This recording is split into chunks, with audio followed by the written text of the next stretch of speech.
हयग्रीव हयग्रीव हयग्रीवेति यो वदेत् तस्य निस्सरते वाणी जन्नुकन्या प्रवाहवत् व्यासाय भवनाशाय श्रीशाय गुणराशये हृद्याय शुद्धविद्याय मध्वाय च नमो नमः। प्रथमो हनुमान् नाम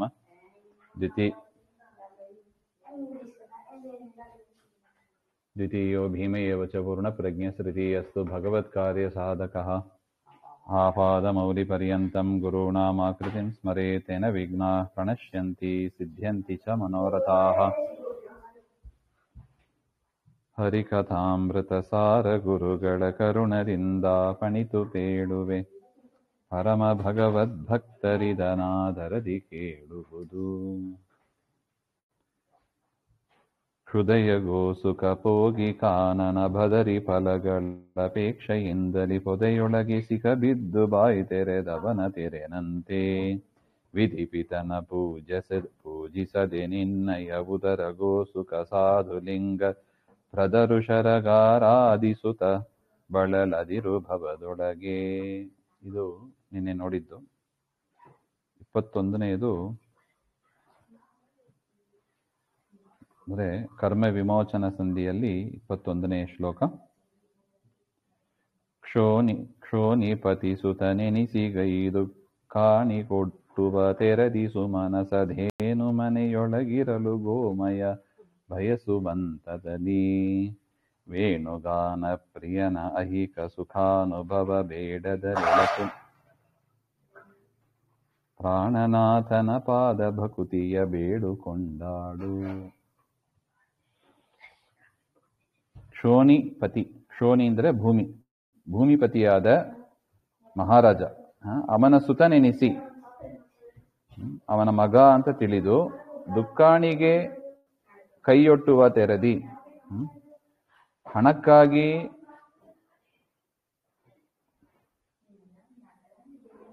ಕೈಯೊಡ್ಡುವ ತೆರದಿ, ಅವನ ಹತ್ರ ಹೋಗಿ ಹಣಕ್ಕಾಗಿ ರಾಜನನ್ನ ಬೇಡೋದು. ಹಿಂದೆ ಹಾಗೆ ಇತ್ತು, ರಾಜಾಶ್ರಯ ಅಂತ ಹೇಳ್ತಾರೆ.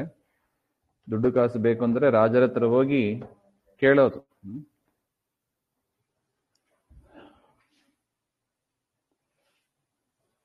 ಅದೇ ತರ ಸುಮನಸಧೇನು, ದೇವತೆಗಳ ಹಸು ಅಂತ ಕಾಮಧೇನು ಅದು ಮನೆಯೊಳಗಿರಲು, ಮನೆಯೊಳಗೆ ಕಾಮಧೇನು ಇದೆ, ಅದನ್ನು ಬಿಟ್ಟು ಗೋಮಯ ಬಯಸುವಂದದಲ್ಲಿ, ಗೋಮಯವನ್ನ ಬಯಸ್ತಾ ಇದ್ದಾನೆ.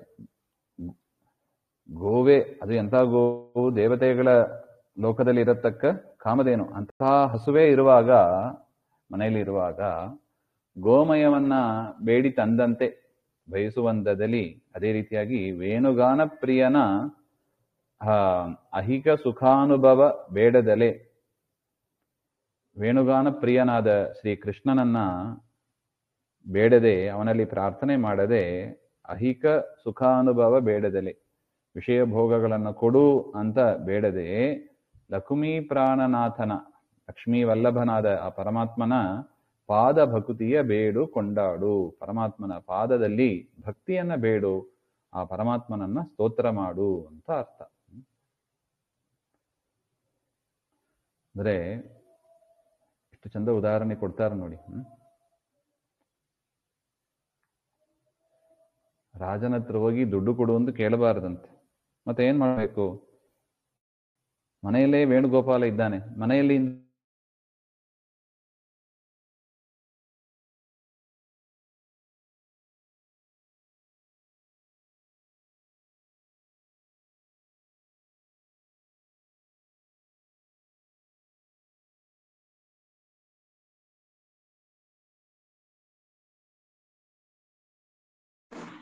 ಇದು ಕೇಳಿಸ್ಲಿಲ್ಲ.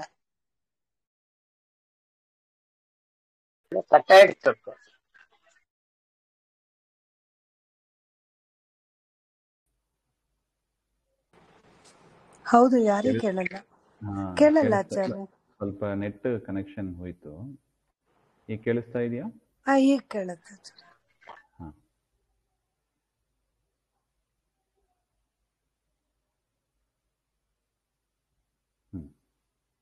ಅಂದ್ರೆ ರಾಜನ ಹತ್ರ ಹೋಗಿ ನಾವು ಏನನ್ನು ಕೇಳಬಾರ್ದು. ರಾಜ ಅಂತಲ್ಲ, ಯಾರ ಹತ್ರನೂ ಏನು ಕೇಳಬಾರ್ದು. ದೇವ್ರು ಏನು ಕೊಟ್ಟಿದ್ದಾನೋ ಅಷ್ಟರಲ್ಲಿ ತೃಪ್ತರಾಗಿ ಇರಬೇಕು. ಮತ್ತೆ ಗುರುಗಳ ಹತ್ರ ಹೋಗಿ ಪಾಠ ಕೇಳಬಾರ್ದಾ ಹಾಗೆಂದ್ರೆ ಹೌದು. ದೇವರ ಜ್ಞಾನ, ದೇವರ ಭಕ್ತಿ, ಆ ಪರಮಾತ್ಮನಲ್ಲಿ ತೃಪ್ತಿ, ಇದನ್ನೆಲ್ಲ ಕೇಳಬೇಕು. ಅದು ಬಿಟ್ಟು ಲೌಕಿಕವಾದ ಸಂಪತ್ತು ಯಾವುದನ್ನು ಕೂಡ ನಾವು ಕೇಳಬಾರದು ಹಾಗೆ ಅಂತ. ಮನೆಯಲ್ಲೇ ಗೋವುಗಳನ್ನ, ಅದು ಕಾಮಧೇನುವನ್ನು ಇಟ್ಟುಕೊಂಡು ಬೇರೆ ಕಡೆ ಗೋಮಯಕ್ಕಾಗಿ ಅಲೆದವರಂತೆ ಇಲ್ಲೇ ಮನೆಯಲ್ಲೇ ಹೃದಯದಲ್ಲೇ ಪರಮಾತ್ಮ ಇದ್ದಾನೆ, ಮನೆಯಲ್ಲೇ ಶಾಲಿಗ್ರಾಮಾದಿ ಪ್ರತಿಮೆಗಳಿದೆ, ಅದನ್ನಿಟ್ಟು ಪೂಜೆ ಮಾಡಿ, ಈಗ ನೋಡಿ ಅನಂತ ಪದ್ಮನಾಭ ವ್ರತ ಬರ್ಲಿಕ್ಕಿದೆ. ಆ ರೀತಿಯಾಗಿ ಸಾತ್ವಿಕವಾದ ವ್ರತಾನುಷ್ಠಾನಗಳನ್ನ ಮಾಡಿ, ಕರ್ಮಗಳನ್ನ ಮಾಡಿ ದೇವರಲ್ಲಿ ಅಲ್ಪವಾದದ್ದನ್ನ ಕೇಳಕ್ ಹೋಗಬೇಡ ಅಂತಾರೆ. ಪರಮಾತ್ಮನ ಪಾದಾರವಿಂದಗಳಲ್ಲಿ ಭಕ್ತಿಯನ್ನೇ ಕೇಳು ಹಾಗಂತ ಸುಂದರವಾದ ಮತ್ತೊಂದು ಉಪದೇಶ ಇದು.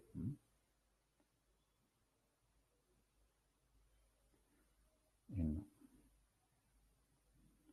ನಂದಿ ವಾಹನ ರಾತ್ರಿ ಸಾಧನೆ ಬಂದ ದ್ವಾದಶಿ ದಶಮಿ ಪೈತೃಕ ಸಂಧಿಸಿಹ ಸಮಯದಲ್ಲಿ ಶ್ರವಣವ ತ್ಯಜಿಸುವಂತೆ ಸದಾ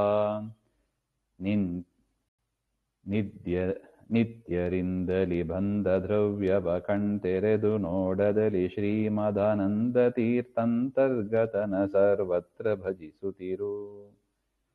ನಂದಿವಾಹನ ರಾತ್ರಿ. ನಂದಿವಾಹನ ರಾತ್ರಿ ಅಂದ್ರೆ ಶಿವರಾತ್ರಿ. ಆ ಶಿವರಾತ್ರಿಯಲ್ಲಿ ಸಾಧನೆ ಬಂದ ದ್ವಾದಶಿ, ಅಲ್ಪ ದ್ವಾದಶಿ ದಿವಸದಲ್ಲೂ ಶಿವರಾತ್ರಿ ಮತ್ತು ಅಲ್ಪ ದ್ವಾದಶಿ ಮತ್ತು ದಶಮಿ ಮತ್ತು ಪೈತೃಕ. ಪೈತೃಕ ಅಂದ್ರೆ ಪಿತೃಗಳಿಗೆ ಶ್ರಾದ್ದ ಮಾಡುವ ದಿವಸ. ಈ ದಿವಸಗಳಲ್ಲಿ ಸಂಧಿಸಿದ ಸಮಯದಲ್ಲಿ ಅಂದ್ರೆ ಶ್ರವಣ ನಕ್ಷತ್ರ ಅಂತ ಹೇಳ್ತಾರೆ. ಶ್ರವಣ ನಕ್ಷತ್ರ ಸಂಧಿಸಿದ ಸಮಯದಲ್ಲಿ ಶ್ರವಣವ ತ್ಯಜಿಸುವಂತೆ.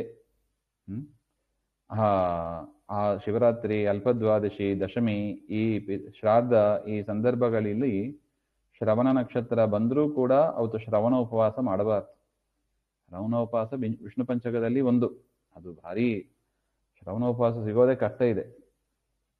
ವಿಶೇಷ ಅನುಗ್ರಹ ಮಾಡ್ತಾನೆ ದೇವರು.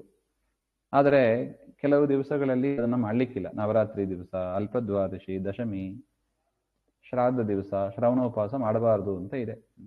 ತ್ಯಜಿಸುವಂತೆ, ಹೇಗೆ ಉಪವಾಸವನ್ನು ಬಿಡ್ತೀವೋ ಅದೇ ರೀತಿಯಾಗಿ ಸದಾ ನಿತ್ಯದಿಂದಲಿ ಬಂದ ದ್ರವ್ಯವ ಕಣ್ತೆರೆದು ನೋಡದಲೆ. ನಿಂದ್ಯದಿಂದಲಿ.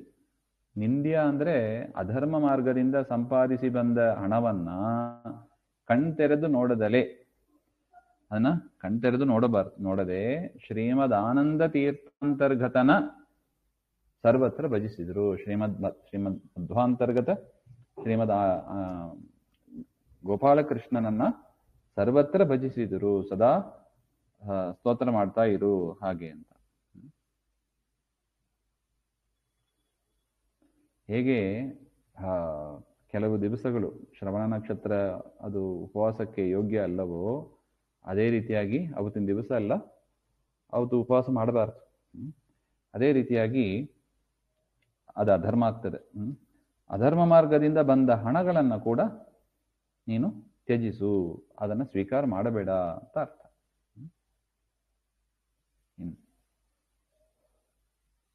ಸ್ವಲ್ಪ ಶ್ಲೋಕಗಳು ಹಿಂದೆ ಮುಂದೆ ಆಗಿದೆ. ಉದಯ ವ್ಯಾಪಿನಿ ಧರುಷ ಪೌರ್ಣಿಮಾ ಅಧಿಕ ಯಾಮ ಶ್ರವಣ ಅಭಿಜಿತ್ ಸದನ ವೈದಿರೆ ಮಾಳ್ಪತೆರೆದಂದದಲ್ಲಿ ಹರಿ ಸೇವೆ ವಿಧಿ ನಿಷೇಧಗಳೇನು ನೋಡದೆ ವಿಧಿಸುತ್ತರು ನಿತ್ಯದಲ್ಲಿ ತನ್ನಯ ಸದನದೊಳಗಿಂಬಿಟ್ಟು ಸಲಹುವ ಭಕ್ತವತ್ಸಲನು. ಉದಯ ವ್ಯಾಪಿನಿ, ಉದಯ ವ್ಯಾಪಿನಿ ದರ್ಶ, ಅಧಿಕ ಯಾಮವು ಹುಣ್ಣಿಮೆ ಹಾಗೆ ಅಂತ. ಸ್ವಲ್ಪ ಜ್ಯೋತಿಷಕ್ಕೆ ಸಂಬಂಧಪಟ್ಟಂತೆ ವಿಚಾರಗಳು ಇಲ್ಲಿದೆ. ಉದಯ ವ್ಯಾಪಿನಿ ದರ್ಶ, ಉದಯ ಕಾಲದಲ್ಲಿ ವ್ಯಾಪಿಸಿರತಕ್ಕ ಅಮಾವಾಸ್ಯೆ. ಇನ್ನು ಒಂದು ಯಾಮಕ್ಕೆ ಸ್ವಲ್ಪನೇ, ಒಂದು ಯಾಮಕ್ಕೆ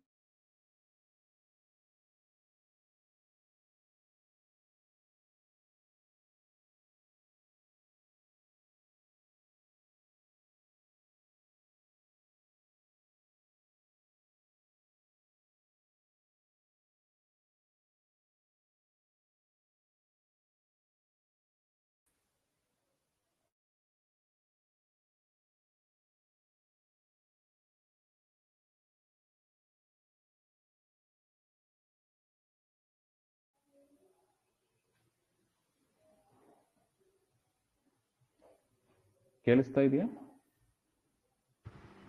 ಇವಾಗ ಕೇಳುತ್ತೆ ಆಚಾರ್ಯ. 5 minutes ಅದು ಬಿಫೋರ್ ನೆಟ್ವರ್ಕ್, ಕೇಳಲಿಲ್ಲ. ಹೌದು ನೆಟ್ವರ್ಕ್ ಬಿಟ್ಟು ಬಿಟ್ಟು ಬರ್ತಾ ಇದೆ, ಪವರ್ ಹೋಗಿ ಬರ್ತಾ ಇದೆ, ಅದರಿಂದ ಸ್ವಲ್ಪ ಇಂಟರ್ನೆಟ್ ಡೌನ್ ಆಗ್ತಾ ಇದೆ. ಉದಯ ವ್ಯಾಪಿನಿ ಧರುಷ ಪೌರ್ಣಿಮಾ ಅಂತ ಇದೆ. ಅಂದ್ರೆ ಉದಯ ಕಾಲಕ್ಕೆ ವ್ಯಾಪಿಸಿದ ಅಮಾವಾಸ್ಯೆ ಮತ್ತು ಒಂದು ಯಾಮಕ್ಕಿಂತಲೂ ಸ್ವಲ್ಪ ಜಾಸ್ತಿ ಇರತಕ್ಕ ಹುಣ್ಣಿಮೆ. ಅದರಲ್ಲಿ ಅಭಿಜಿತ್ ಮುಹೂರ್ತ ಬಂದಿದ್ದರೆ, ಅಭಿಜಿತ್ ಸದನವೈದಿದರೆ, 12 ಗಳಿಗೆ ಮೇಲೆ ಇದ್ದರೆ, ಅಂತ ಒಂದು ಶ್ರವಣ ಮೊದಲಾದ ದಿವಸಗಳಲ್ಲಿ ವಿಷ್ಣು ಪಂಚಕ ಉಪವಾಸ ಮಾಡುವವರು ಶ್ರೀ ಹರಿ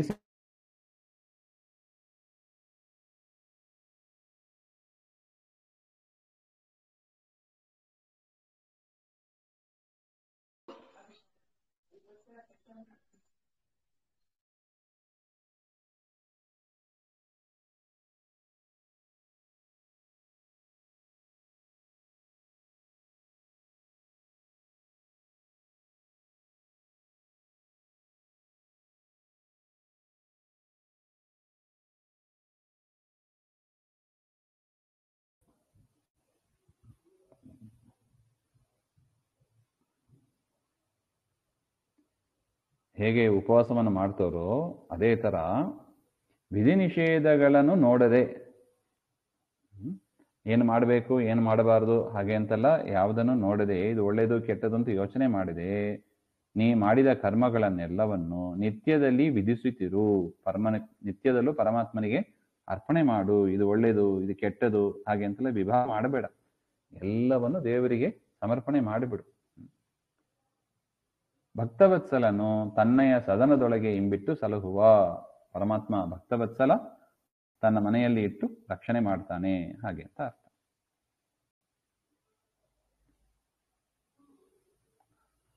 ನೋಡಿ, ಅದನ್ನೇ ವ್ಯಾಖ್ಯಾನದಲ್ಲಿ ಬರೀತಾರೆ.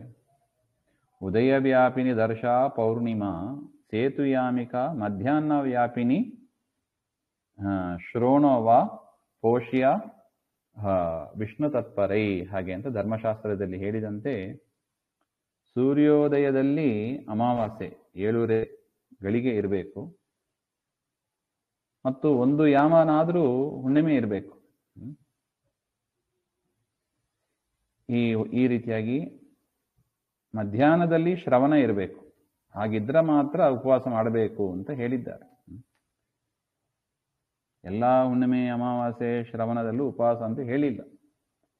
ಗಳಿಗೆಗಳು ಸ್ವಲ್ಪ ಜಾಸ್ತಿ ಇರಬೇಕು, ಒಂದೊಂದಕ್ಕೂ ವ್ಯತ್ಯಾಸ ಇದೆ. 1 ಯಾಮ ಇರಬೇಕು ಹುಣ್ಣಿಮೆ ಅಂದರೆ, 7 ಗಳಿಗೆ ಇರಬೇಕು ಅಮಾವಾಸ್ಯೆ ಅಂದರೆ, ಮಧ್ಯಾಹ್ನ ತನಕ ಇರಬೇಕು ಶ್ರವಣ ಅಂದರೆ ಪಂಚಾಂಗದಲ್ಲಿ ಕೊಟ್ಟಿರ್ತಾರೆ ನೋಡಿ. ಅವತ್ತು ಮಾತ್ರ ಉಪವಾಸ ಮಾಡಬೇಕು, ಬೇರೆ ದಿವಸಗಳು ಉಪವಾಸ ಮಾಡಬಾರ್ದು.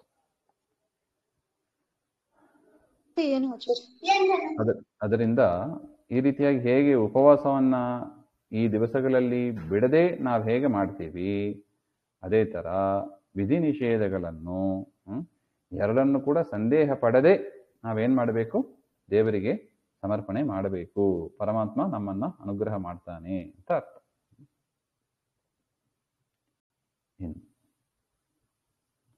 ಜ್ಞಾನನ್ಯೇಯ ಜ್ಞಾತೃವೆಂಬಿದ್ದಾನ ವೆಂಬಭಿಧಾನ ದಿಂಬುದ್ಯಾದಿಗಳಧಿಷ್ಠಾನದಲ್ಲಿ ನೆಲೆಸಿದ್ದು ಕರೆಸುವ ತತ್ತದಾಹ್ವಯದಿ ಭಾನುಮಂಡಲಗ ಪ್ರದರ್ಶಕತಾನೆ ನೆಲುವಶನಾಗುವನು ಶುಕ ಶೌನಕಾದಿ ಮುನೀಂದ್ರ ಹೃದಯಾಕಾಶಗತ ಚಂದ್ರ. ಜ್ಞಾನ ಜ್ಞೇಯ ಜ್ಞಾತೃ ಮೂರು ವಿಚಾರ ಇದೆ. ಜ್ಞಾನ ಹಾಗೆಂದ್ರೆ ನಮಗೆ ಬರುವ ತಿಳುವಳಿಕೆ. ಯಾವುದರ ಜ್ಞಾನ? ಹರಿಕಥಾಮೃತ ಸಾರ ಜ್ಞಾನ. ಹರಿಕಥಾಮೃತ ಸಾರ ಎಂಬುದು ಏನು? ಜ್ಞೇಯ, ತಿಳಿಯಲು ಯೋಗ್ಯವಾದ ವಿಷಯ. ಅದು ಭಾಗವತ ತಿಳಿಯಲು ಯೋಗ್ಯವಾದ ವಿಷಯ. ಭಾಗವತ ಕೇಳಿದಾಗ ನಮಗೆ ಬರತಕ್ಕದ್ದು ಜ್ಞಾನ. ಅದರಿಂದ ಜ್ಞಾನ ಜ್ಞೇಯ. ಜ್ಞಾನ ಅಂದ್ರೆ ಬಂದ ಜ್ಞಾನ. ಯಾವುದರ ಜ್ಞಾನ ಬಂತು? ಭಾಗವತದ ಜ್ಞಾನ ಬಂತು, ಹರಿಕಥಾಮೃತ ಸಾರ ಜ್ಞಾನ ಬಂತು, ಅವುಗಳು ಜ್ಞೇಯ. ಜ್ಞಾತೃ ಹಾಗೆಂದ್ರೆ ಯಾರಿಗೆ ಬಂತು? ಕೇಳಿದವರಿಗೆ ಬಂತು. ಈ 3 ಪದಗಳಿದೆ. ಜ್ಞಾನ, ಜ್ಞೇಯ, ಜ್ಞಾತೃ ಎಂಬ ಅಭಿಮಾನದಿ ಈ ಹೆಸರುಗಳಿಂದ ಬುದ್ಧ್ಯಾದಿಗಳ ಅಧಿಷ್ಠಾನದಲ್ಲಿ ನೆಲೆಸಿದ್ದು, ಜ್ಞಾನೇಂದ್ರಿಯ ಬುದ್ಧಿ ಇವುಗಳಲ್ಲಿ ಇದ್ದು ತತ್ತದಾಹ್ವಯದಿ ಕರೆಸುತ್ತ ಆ ಹೆಸರಿನಿಂದ ಕರೆಯಲ್ಪಡುವ ಶುಕ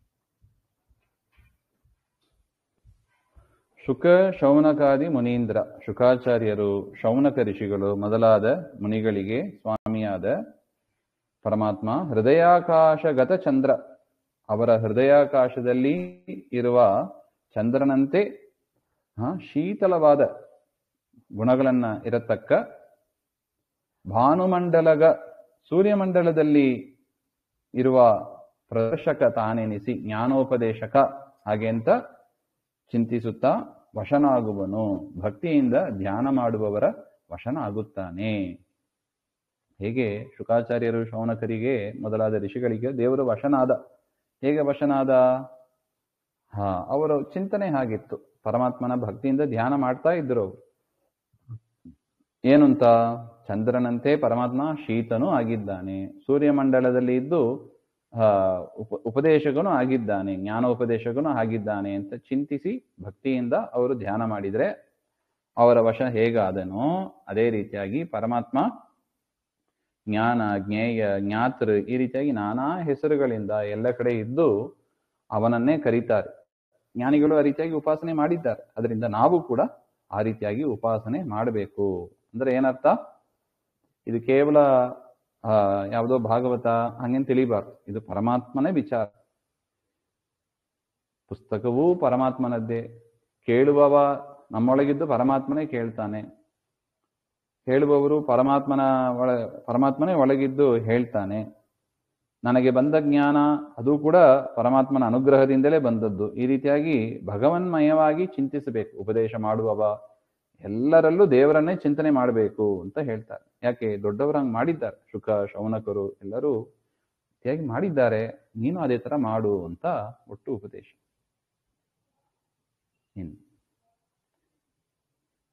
ಶ್ರೀ ಮನೋರಮ ಮೇರು ತ್ರಿಕ ಗುದ್ದಾಮ ಸತ್ಕಲ್ಯಾಣ ಗುಣ ನಿಸ್ಸೀಮ ಪಾವನ ನಾಮ ದಿವಿಜೋತ್ತಾಮ ರಘುರಾಮ ಪ್ರೇಮ ಪೂರ್ವಕ ನಿತ್ಯ ತನ್ನ ಮಹಾಮಹಿಮೆಗಳ ತುತಿಸುವರಿಗೆ ಸುಧಾಮಗೊಲಿದಂತದಲ್ಲಿ ಅಖಿಲಾರ್ಥಗಲ ಕೊಡುತ್ತಿಪ್ಪ. ಶ್ರೀ ಮನೋರಮ, ಲಕ್ಷ್ಮೀದೇವಿಯ ಮನಸ್ಸಿಗೆ ಆನಂದವನ್ನ ಕೊಡತಕ್ಕವನಾದ ಪರಮಾತ್ಮ ಮರುತೇಶ, ಮರುತ್ತಿಗೆ ಒಡೆಯ ಅಂದ್ರೆ ಮುಖ್ಯ ಪ್ರಾಣನಿಗೆ ಸ್ವಾಮಿಯಾದವ, ಲಕ್ಷ್ಮೀಪತಿಯಾದ ಪ್ರಾಣಪತಿಯಾದ ಪರಮಾತ್ಮ ತ್ರಿಕಗುಬ್ಧಾಮ, ಶ್ವೇತದ್ವೀಪ, ಅನಂತಾಸನ, ವೈಕುಂಠ ಅಂತ 3 ಮನೆಗಳು. ಈ ಬ್ರಹ್ಮಾಂಡವನ ಮನೆ ವಿಶೇಷವಾಗಿ ಇಲ್ಲಿ ಸನ್ನಿಧಾನ ಅಂತ ಅಷ್ಟೆ. ಅಂತ ಪರಮಾತ್ಮ ನಿಸ್ಸೀಮ ಗುಣ, ಅನಂತ ಗುಣಗಳನ್ನ, ಮಂಗಳ ಗುಣಗಳನ್ನ ಉಳ್ಳವ, ಪಾವನ ನಾಮ, ಅವನ ಹೆಸರೇ ಪವಿತ್ರ. ಅವನ ಹೆಸರು ಹೇಳಿದವರೆಲ್ಲ ಪವಿತ್ರರಾಗ್ತಾರೆ. ದಿವಿಜೋತ್ತಮ, ಎಲ್ಲಾ ದೇವತೆಗಳಿಗಿಂತಲೂ ಉತ್ತಮನಾದವ. ರಘುರಾಮ, ರಘುವಂಶದಲ್ಲಿ ರಾಮ ಎನ್ನುವ ಹೆಸರಿನಿಂದ ಅವತರಿಸಿದ ಆ ಪರಮಾತ್ಮ ಪ್ರೇಮಪೂರ್ವಕ ಸ್ತುತಿಸುವವರಿಗೆ, ಭಕ್ತಿಯಿಂದ ಯಾರು ಸ್ತೋತ್ರ ಮಾಡ್ತಾರೆ ಅವರಿಗೆ ಹೇಗೆ ಅನುಗ್ರಹ ಮಾಡ್ತಾನೆ ಹಾಗೆಂದ್ರೆ ಸುಧಾಮ ಗೊಲಿದಂತದಲ್ಲಿ. ಕುಚೇಲನ ಚರಿತ್ರೆ ಭಾಗವತದಲ್ಲಿ ಬರ್ತದೆ ನೋಡಿ. ಆ ಕುಚೇಲನಿಗೆ ಅನುಗ್ರಹ ಮಾಡಿದಂತೆ ಅಖಿಲಾರ್ಥಗಳ ಕೊಡುತ್ತಿಪ್ಪ, ಎಲ್ಲ ಪುರುಷಾರ್ಥಗಳನ್ನು ಕೂಡ ಕೊಡ್ತಾನೆ ಅಂತ ಅರ್ಥ. ತಂದೆ ತಾಯಿಗಳ ಗುರುಹನರಿಯದ ಕಂದ ದೇಶಾಂತರದೊಳಗೆ ತನ್ನಂದದಲ್ಲಿ ಇಪ್ಪವರ ಜನನಿ ಜನಕರನು ಕಂಡು ಹಿಂದೆಯನ್ನನು ಪಡೆದವರು ಇವರಂದದಲ್ಲಿ ಇಪ್ಪರಲ ನಾನವರೆಂದು ಕಾಣುವೆನೆನುತ ಹುಡುಕುವ ತೆರದಿ ಕೋವಿದರು. ನೋಡಿ, ದೇವರನ್ನ ಹೇಗೆ ಹುಡುಕಬೇಕು ಎಂಬ ಅದಕ್ಕೆ ಸುಂದರವಾದ ಒಂದು ಉದಾಹರಣೆ ಕೊಡ್ತಾ ಇದ್ದಾರೆ. ತಂದೆ ತಾಯಿಗಳ ಗೃಹ ನರಿಯದ ಕಂದ. ಒಂದು ಮಗು ಇದೆ, ಆ ತಂದೆ ತಾಯಿ ಯಾರು ಅಂತ ಕುರುಹಿ ಗೊತ್ತಿಲ್ಲ, ಯಾರು ತಂದೆ ತಾಯಿಗಳು ಅಂತ ಗೊತ್ತೇ ಇಲ್ಲ ಮಗುವಿಗೆ.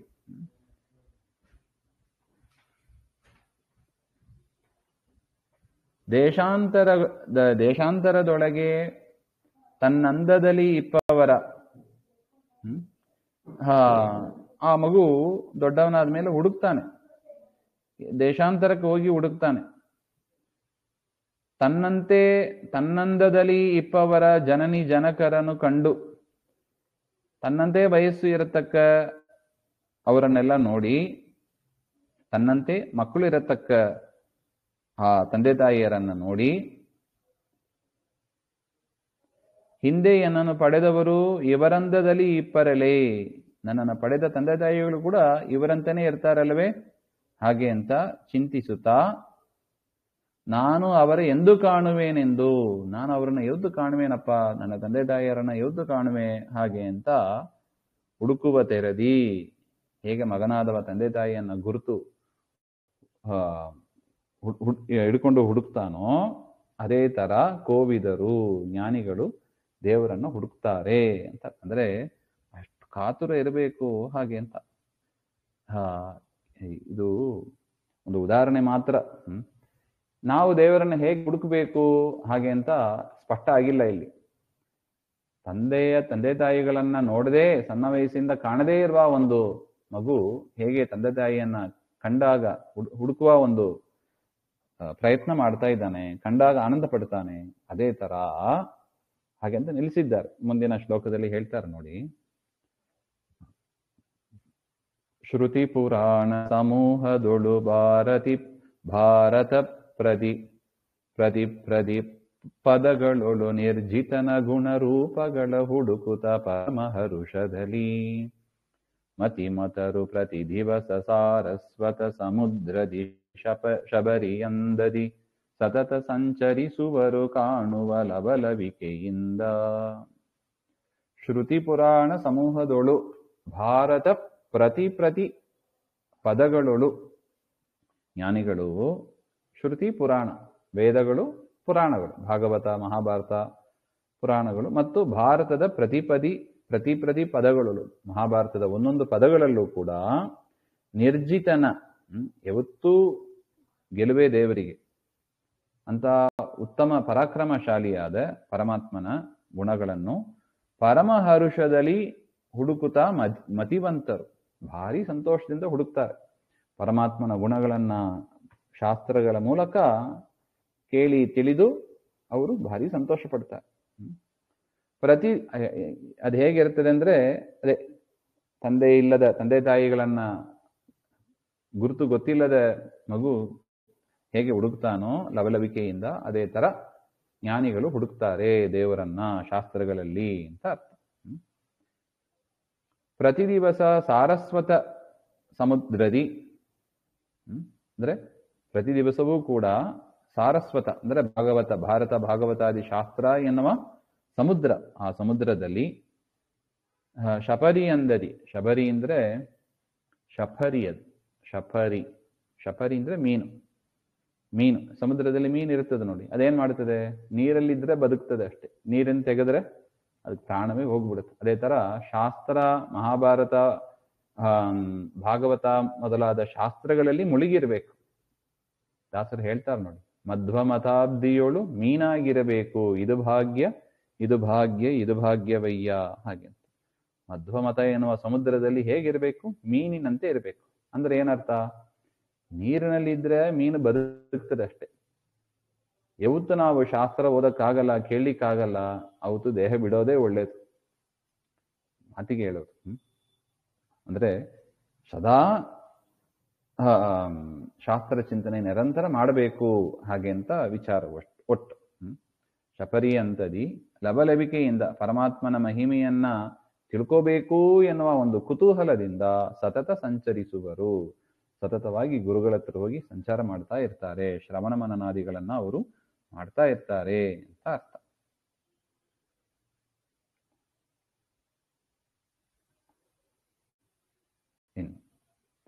ಮತ್ಸ್ಯಕೇತನ ಜನಕ ಹರಿ ಶ್ರೀವತ್ಸಲಾಂಚನ ನಿಜ ಶರಣ ಜನ ವತ್ಸಲವರಾರೋಹ ವೈಕುಂಠಾಲಯ ನಿವಾಸಿ ಚಿತ್ಸುಖಪ್ರದ ಸಲಹೆನಲು ಗೋವತ್ಸದನಿ ಗೊದಗುವ ತೆರದಿ ಪರಮೋತ್ಸಹರಿ ಬಂದೊದಗುವನು ನಿರ್ಮತ್ಸರರ ಬಳಿಗೆ.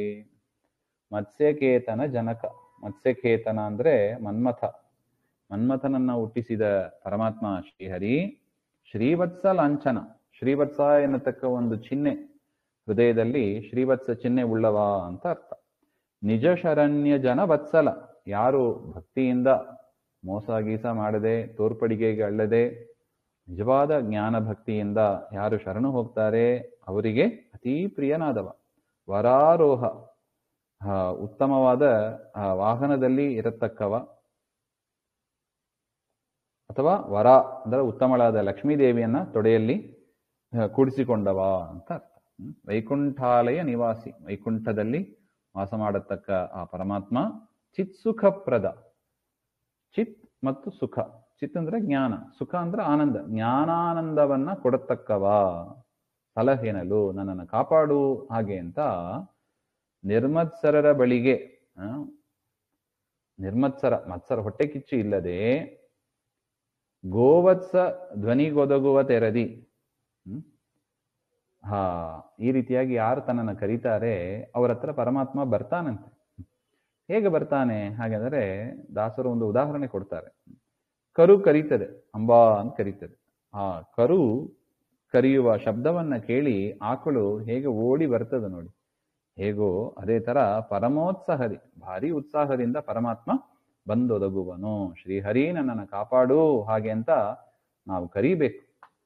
ಭಕ್ತಿಯಿಂದ ಪ್ರಾರ್ಥನೆ ಮಾಡಿದರೆ ಬಂದು ಕಾಪಾಡುತ್ತಾನೆ ಅಂತ ಅರ್ಥ. ನಮಗೆ ಸಂಕೋಚ, ಯಾರೇನು ತಿಳ್ಕೊತಾರೋ ಏನೋ ಹಾಗೆ ಅಂತ. ಅದರಿಂದ ದೇವರ ಹೆಸರು ಹೇಳೋದಕ್ಕೂ ನಮಗೆ ಸಂಕೋಚ. ಹಂಗಿರ್ಬಾರ್ದು. ನಾಚಿಕೆ ಬಿಟ್ಟು ದೇವರ ಹೆಸರು, ದಾಸರ ಹಾಡುಗಳನ್ನ ಹೇಳಿ ಕುಣಿದು ಕೊಂಡಾಡಿ ಕುಪ್ಪಳಿಸಬೇಕು ಅಂತ ಹೇಳ್ತಾರೆ.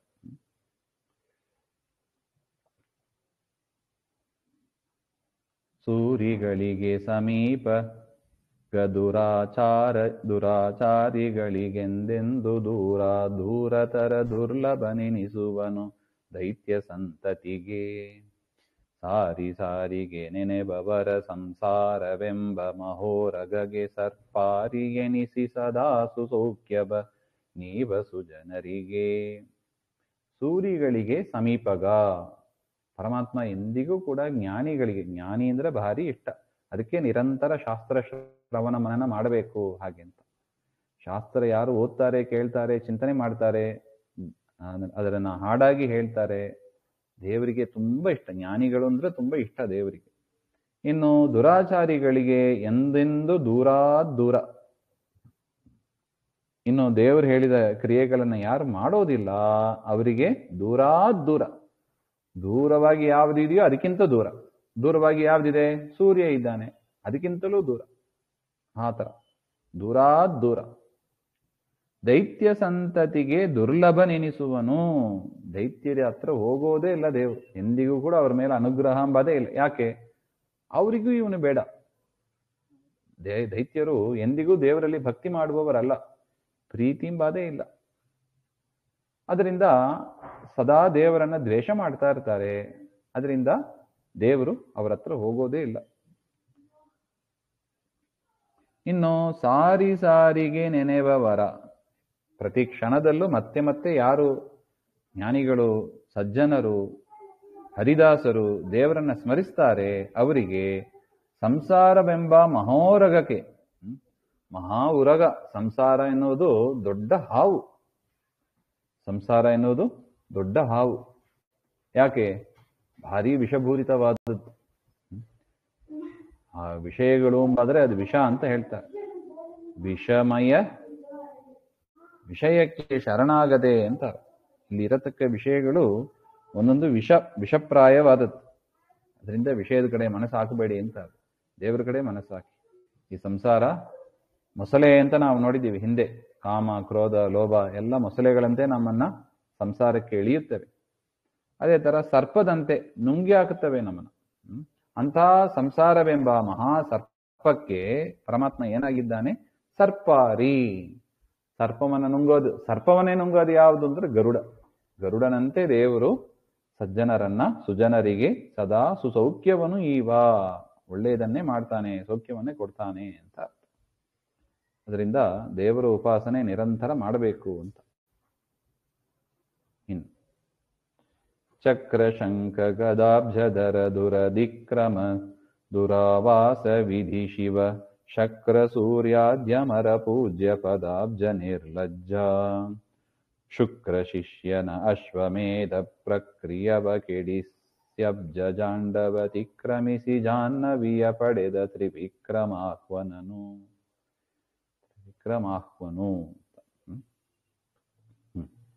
ಶಂಖ ಚಕ್ರ ಗದಾಬ್ಜಧರ. ಪರಮಾತ್ಮ 4 ಕೈಯಲ್ಲಿ 4 ಹಿಡ್ಕೊಂಡಿದ್ದಾನೆ. ಶಂಖ ಚಕ್ರ ಗದಾ ಪದ್ಮ. ಅತಿಕ್ರಮ ಮಾಡಲಿಕ್ಕೆ ಸಾಧ್ಯ ಇಲ್ಲ. ದೇವರು ಒಂದು ಇಚ್ಛೆ ಬಂತು, ಮೀರಿ ನಡೆಯಲಿಕ್ಕೆ ಯಾರಿಂದಲೂ ಸಾಧ್ಯ ಇಲ್ಲ. ಕೃಷ್ಣಾವತಾರದಲ್ಲಿ ಬರುತ್ತದೆ ನೋಡಿ, ತಾನು ನಂದಗೋಕುಲಕ್ಕೆ ಹೋಗಬೇಕು ಹಾಗೆ ಅಂತ ಹೇಳಿದರೆ ಅಲ್ಲಿದ್ದ ಜನರು ಒಪ್ಪಲಿಲ್ಲ. ಇಲ್ಲೇ ಚೆನ್ನಾಗಿದೆ, ಇಲ್ಲೇ ಇರೋಣ, ಬೃಂದಾವನಕ್ಕೆ ಹೋಗಬೇಕು ಅಂತ ಇಚ್ಛಿಸಿದ. ಯಾಕೆ? ಈ ನಂದಗೋಕುಲ ಅದು ಘೋಷೋಯಂ ನಗರಾಯತೆ, ಅಲ್ಲಿ ನಗರದಂತೆ ಆಯ್ತು. ಹುಲ್ಲು ಗಿಲ್ಲು ಯಾವುದು ಸಿಗ್ತಾ ಇಲ್ಲ ಪ್ರಾಣಿಗಳಿಗೆ, ಆಕೆಗೆ ಮೇವು ಬೇಕು. ಅದರಿಂದ ಬೃಂದಾವನಕ್ಕೆ ಹೋಗೋಣ ಅಂತ ಹೇಳಿದರೆ ಮನೆಯಲ್ಲಿ ಹಿರಿಯರು ಬಿಡ್ತಾ ಇಲ್ಲ. ಅದರಿಂದ ಪರಮಾತ್ಮ ಏನ್ ಮಾಡಿದ? ತೋಳಗಳನ್ನ ಸೃಷ್ಟಿ ಮಾಡಿ ಆಗೆಲ್ಲ ಕೃಷ್ಣನ ಹತ್ರ ಬಂದರು. ತೋಳಗಳ ಕಾಟ ಭಾರಿ ಆಯಿತು, ಬೃಂದಾವನಕ್ಕೆ ಹೋಗೋಣ ಬಾ ಹಾಗೆ. ಈ ರೀತಿಯಾಗಿ ದೇವರು ಒಂದು ಹೇಳಿದ ಅಂದ್ರೆ ಅದನ್ನು ಯಾರು ಮೀರಿ ನಡಿಲಿಕ್ಕೆ ಸಾಧ್ಯನೇ ಇಲ್ಲ. ದುರಾವಾಸ, ಎಲ್ಲರಿಗಿಂತಲೂ ಕೂಡ ವಿಲಕ್ಷಣನಾದವ. ಇನ್ನು ಮುಂದೆ ನಮಗೆ ಒಂದು ಡೌಟ್ ಬರ್ಬೋದು, ಅಲ್ಲ ಕೃಷ್ಣ ಯಾರು ಮೀರ್ಲಿಕ್ಕಾಗಲ್ಲ ಅಂದ್ರೆ ದುರ್ಯೋಧನ ಮೀರಿದಲ್ಲ, ಪಾಂಡವರಿಗೆ ಗ್ರಾಮ ಕೊಡು ಅಂತ ಹೇಳಿದ್ರು ಕೂಡ ಕೊಟ್ಟಿಲ್ಲಲ್ಲ.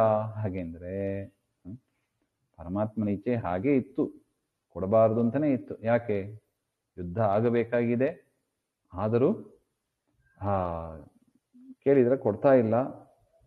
ಅದರಿಂದ ಯುದ್ಧ ಅನಿವಾರ್ಯ ಅಂತ ಜಗತ್ತಿಗೆ ಒಂದು ನೀತಿಯನ್ನು ತೋರಿಸ್ಬೇಕಷ್ಟೆ.